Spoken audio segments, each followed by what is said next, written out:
How would you bet this if you're a novice who maybe bets on sports but is not familiar with betting horse racing? Walk us through what you're going to do. So the easiest thing to do, just bet someone to win. Your horse has to cross the line first. That's the most simple bet that you can make in horse racing. And this specific race is a great race to do it. The last 5 years, we've seen a horse at least 8-1 or better win the Kentucky Derby. We saw Rich Strike win at 80-1 a couple years back. Last year, it was Mystic Dan at 15-1. The year before, Mage at 18-1. So you're going to get great win prices here if you try to avoid your favorite. And this year, our favorite's going to be Journalism, who 3-1 on the morning line. We've actually seen that float up. So we already have money flowing into the Kentucky Derby win pool. Right now, Journalism sitting right around that 4-1 number. Sandman is right now your second choice at 5-1. That's the number 17 horse. And that was the trivia question Kelly was answering. The post that's never won the Kentucky Derby is the 17 post, Kelly. So good job. Way to go. Way to answer the trivia question without it being asked. Thanks, Mike. Yeah. He's like Kreskin. You know, hey, take that. Sometimes you're just on a heater, Kelly. So the 17 going to take quite a bit of money here. I would not bet Sandman because of that public money. You're going to get an underlay on him. For me, the 18 Sovereignty is the horse I'm going to be betting to win. So I'm just going to put a win ticket on number 18 Sovereignty. Right now, 12-1 on the odds board, even though we're showing that 5-1 morning line. This is this horse that's getting ignored. Sovereignty won at Churchill Downs last year as a 2-year-old over this dirt course. He was very good on debut in Florida this year. Third race off the layoff. All reasons you should expect Sovereignty to improve. And it's going to be a very, very fast pace. That means they're going to run super fast early, and the horses coming from the back are going to have an advantage in Sovereignty, one of those horses that's a closer. Let's start with the morning line favorite, Journalism. Odds have bounced around a little bit. What do you like about this horse, and should you be having this horse in all of your boxes, or maybe you looking to go against Journalism today? No, I'm with him. I think he is a worthy favorite. And more importantly, I think he's a favorite who actually offers a little bit of value at the expected 5-2 or 3-1 price. He's won 3 graded stakes in a row, and his race 2 back, the San Felipe Stakes, I think was the best performance by a 3-year-old so far this year. Took a little step back last time, but that's expected after the best performance of the year.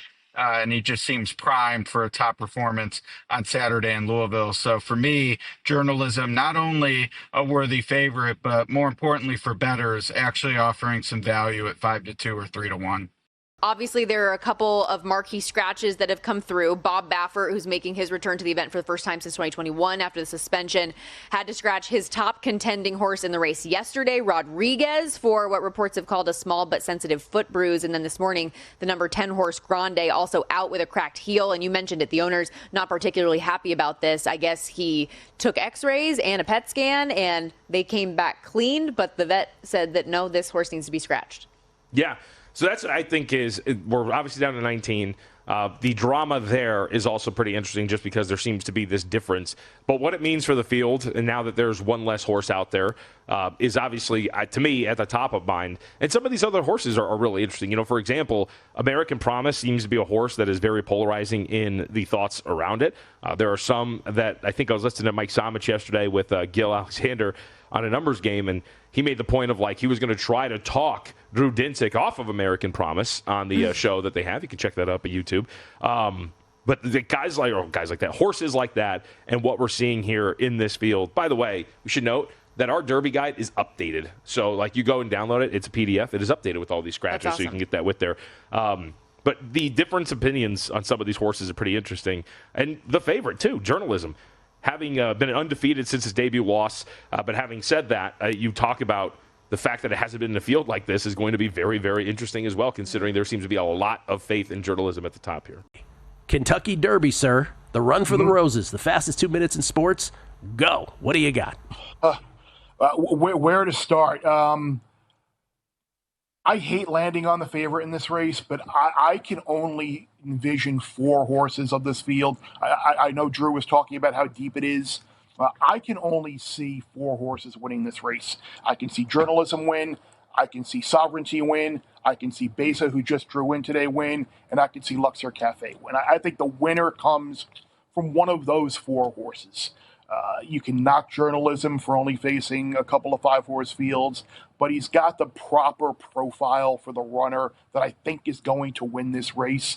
So I'm going to key Journalism first and second in the exacta.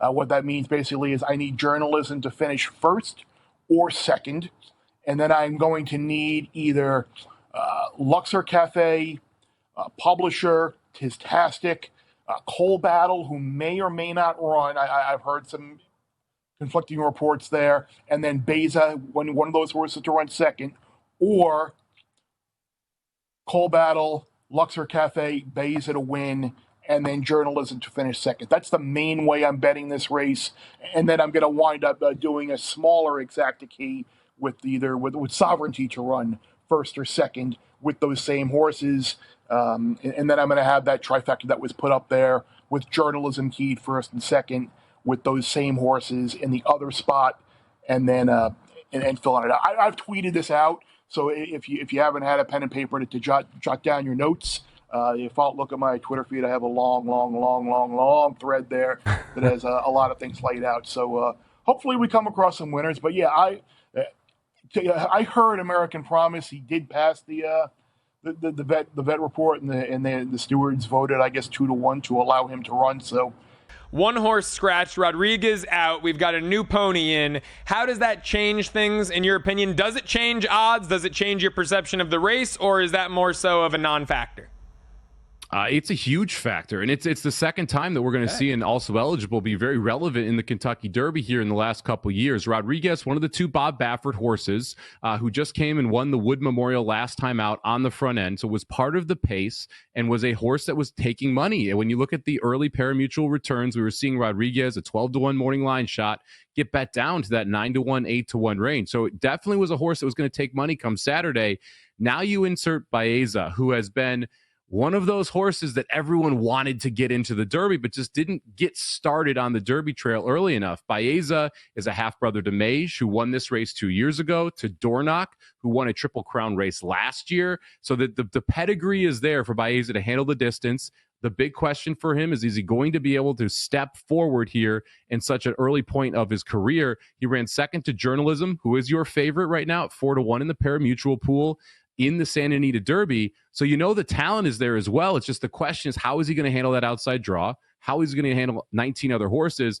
To me, he becomes a horse I have to use in my trifecta and my superfecta, and I was completely chucking Rodriguez out. So big addition here to the Derby on Saturday in my mind. And unfortunately, a takeout reducer in Rodriguez now on the sideline, and you're inserting a horse that's very much relevant to both in my mind, anywhere from the 1 through 4 positions if you're playing the Derby. What are you seeing right now in terms of wagers, and is all the action coming in on Journalism? Yeah, so Journalism obviously now 7-2, trained by Michael McCarthy, and his speed figures are among the best in the field.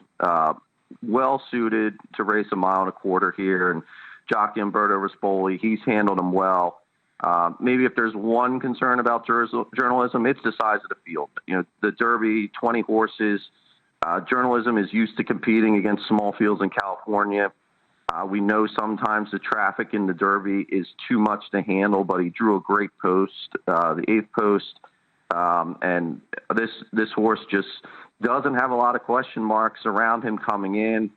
You mentioned Rodriguez getting scratched there last evening. One of 2 Bob Baffert horses. He still has Citizen Bull. But with Rodriguez out now, Baeza comes into the field. Flavian Pratt will jump from the 2-horse in onto the irons there on Baeza.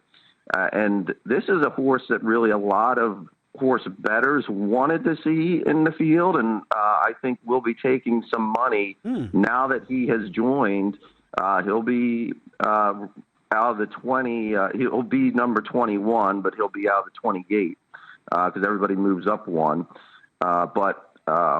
This is just he's again lightly raced, but did give Journalism a little bit of a run there in the Santa Anita Derby. So I think a lot of people feel that Baeza is kind of peaking at the right time. And while he didn't have enough points to get into the Derby initially, I think a lot of bettors wanted to see him in there. And now he gets his chance there.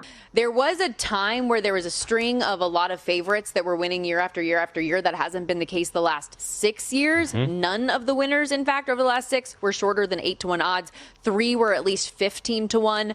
So it's one of those things where it's like, do I want to follow that trend and stay away from journalism and stay away from a favorite? Or is this the year where we get back on track with that? I have heard nothing but positive things about journalism. Right. So I feel like no matter what I do, even if it's not to win and you want to box a bet, and maybe this is a good time to get into kind of some of that Derby 101 for anybody who's new to horse racing here. There are a lot of different types of bets you can do. Oh, see, this is in the guide as well. So, but win, your horse needs to win. It's kind of obvious. Place, your horse needs to finish in second. Show, your horse finishes in second or third. You can do win, place, and show, 3 separate bets. And then exacta, you want to do those 2 horses that finish first and second in the exact order. Trifecta, 3 first, second, third in the exact order. Or box, where you can mix them all up. So just those 3 horses, and it doesn't matter what order they come in. So that's what I kind of like. If you want to mix journalism in, but you're not particularly confident that they're going to win, but you know based on all of the handicaps that they're one of the best horses in the field, and they should win or come out in the top 3. I'm going to play a Superfecta here with my top pick in the race. We'll get that out of the way because that's obviously important here. I like the number 18, Sovereignty. Sovereignty was 5-1 on the morning line. We've seen upwards to 10-1, 11-1 during the pari-mutuel betting. So I'm hoping to get double-digit odds on the 18th Sovereignty, who has won at Churchill Downs before. It's going to be his 3rd start off the layoff, which is usually a point where a horse takes a step forward and improves off that race. You've got Hall of Fame trainer Bill Mott, who has won a Kentucky Derby before from an outside post. I like Sovereignty quite a bit here in this spot, but I am going to use journalism as well in that first spot. So with the Superfecta, I'm going to play a ticket that is 8, 18 with 8, 10, 18 with 8, 10, 14, 18, 21 with 8, 10, 14, 18, 21. That'll cost you $24. Now, I know that sounds like a lot of numbers, so let's break it down one step further here for you, Joe. That means that we have, in the first place, the 8 or the 18. So either journalism or Sovereignty have to win the race. In the second place, we've got the 8, the 10, and the 18. So with journalism and Sovereignty, we're going to include Grande, the 10 horse, who I think has a legit shot in this race, 20-1 for Todd Pletcher, Mike Rapoli, John Velasquez going to ride. In the 3rd and 4th place positions, we need either 8, 10, 14, 18, or 21 to run 3rd or 4th. And if all of that happens, it sounds like a lot, but we did hit this a couple years ago on a $24 ticket for $4,800. Wow. If all of that happens, you hit the Superfecta for $1, and that hopefully will pay out. My guess is if this ticket hits, it's somewhere in that $2,500 to $3,500 range. If we do get a wet track, if it does rain earlier in the day or even during the race, how is that going to affect your handicap?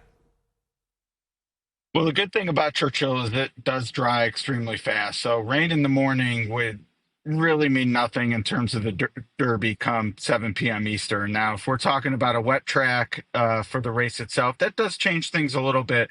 One of the main talking points over the last week has been the pace in the Kentucky Derby. That's definitely expected for it to be a fast pace. Normally that benefits closers. In this big of a field, when you're dealing with a sloppy track, I think that has an opportunity to hinder some closers. They're going to be taking a lot of mud, or if they want to stay clean, they have to go wide, which means losing ground. So my big thing, if it rains, would be I'd want some horses closer to the pace. Journalism fits that bill, so it wouldn't bother me much if it rains in terms of his chances. And Baeza, who drew in because Rodriguez scratched, I think is an upgrade as well if it's a wet track, because he likes to be close. Just those exotics I know have been ridiculous that people want to go for those astronomical payouts.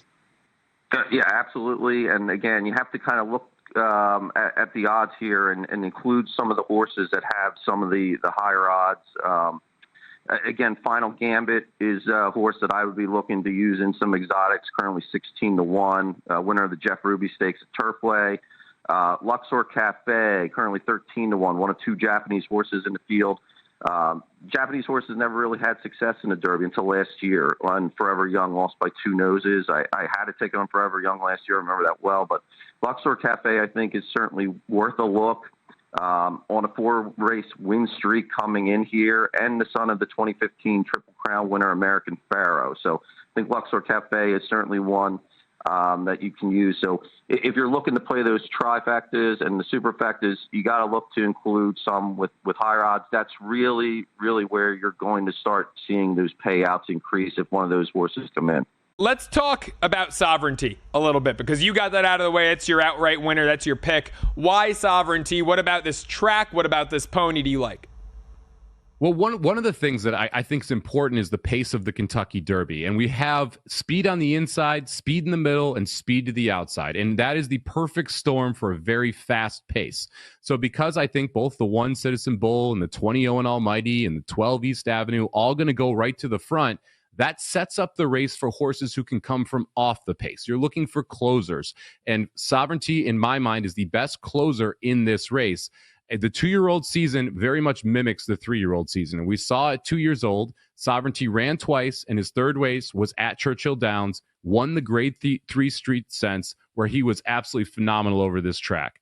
The 3-year-old season, he started with 2 races. He looked awesome in the Fountain of Youth down at Gulfstream, came back in the Florida Derby, ran second there. Now we get that third off the layoff at Churchill Downs. He's got a hot pace to chase. He should have plenty of time in the stretch to be able to really hit high gear. And if he does so, to me, from a price perspective, you're not going to get better than a 12-to-1 shot, 11-to-1 shot in Sovereignty, rolling late to be able to win the Derby. So love the price and love the setup for Sovereignty on Saturday as well.